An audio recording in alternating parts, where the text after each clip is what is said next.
ഈ കള്ളക്കടൽ പ്രതിഭാസം കഴിഞ്ഞ കുറച്ച് ദിവസങ്ങൾക്ക് മുന്നേ ആലപ്പുഴയിൽ ഉണ്ടായപ്പോഴാണ്, പുറക്കാടാണെന്ന് തോന്നുന്നു, ഉണ്ടായപ്പോഴാണ് എല്ലാവരും ശ്രദ്ധിച്ചത് ഇതൊരു സുനാമി മുന്നറിയിപ്പ് ആയിരിക്കുമോ എന്നൊക്കെ ഭയപ്പാടുണ്ടാവുകയും ചെയ്തിരുന്നു. ശരിക്കും ഇപ്പോൾ അവിടുത്തെ കടലിന്റെ അവസ്ഥ എന്താണ്? മോദി, നിലവിൽ ഞാനിപ്പോൾ ഉള്ളത് കോഴിക്കോട് ബീച്ചിലാണ്. നിലവിൽ ഇവിടെ അത്തരത്തിലുള്ള പ്രശ്നങ്ങളൊന്നും തന്നെയില്ല.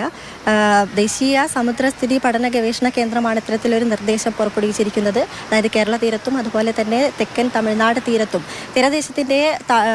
തീരപ്രദേശത്തിൻ്റെ താഴ്ന്ന പ്രദേശങ്ങളിലുമാണ് നിർദ്ദേശം പുറപ്പെടുവിച്ചിരിക്കുന്നത്. അതിൻ്റെ അടിസ്ഥാനത്തിൽ തന്നെ മോദി പറഞ്ഞ പോലെ തന്നെ ഇന്ന് ശനിയാഴ്ച അർദ്ധരാത്രി മുതൽ നാളെ രാത്രി വരെയാണ് ഈ ഒരു നിർദ്ദേശമുള്ളത്. അതുകൊണ്ട് ആളുകളെല്ലാം ജാഗ്രത പാലിക്കുക.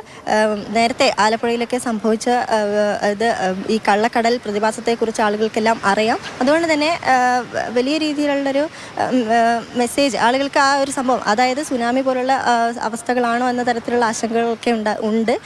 അവധിക്കാലമാണ്, ആളുകളെല്ലാം കൂടുതൽ ഈ ബീച്ച് ഭാഗങ്ങളിൽ എത്തുന്ന ഒരു സമയമാണ്. അതുകൊണ്ട് വിനോദത്തിനായി ബീച്ചിലെത്തുന്ന യാത്ര അത് ഒഴിവാക്കുക. അതുപോലെ തന്നെ ബീച്ചിൽ ഇറങ്ങിയുള്ള വിനോദം അത് ഒഴിവാക്കുക. അത്തരത്തിലുള്ള നിർദ്ദേശങ്ങളൊക്കെയാണ് പുറപ്പെടുവിച്ചിരിക്കുന്നത്. കൂടാതെ മത്സ്യയാനങ്ങൾ സുരക്ഷിതമായ രീതിയിൽ വയ്ക്കുക. അതുപോലെ തന്നെ മത്സ്യത്തൊഴിലാളികളും തീരദേശവാസികളും ജാഗ്രത പാലിക്കണം. ഇത്തരത്തിൽ കടൽ ആക്രമണം രൂക്ഷമാവാൻ സാധ്യതയുള്ള ഇടങ്ങളിൽ നിന്നും അധികൃതരുടെ നിർദ്ദേശപ്രകാരം അവിടെ നിന്നും താമസം മാറുക തുടങ്ങിയ നിർദ്ദേശങ്ങളൊക്കെയാണ് മോദി ഇവർക്ക് വേണ്ടി, അതായത് നമുക്ക് വേണ്ടി പുറപ്പെടുവിച്ചിരിക്കുന്നത്.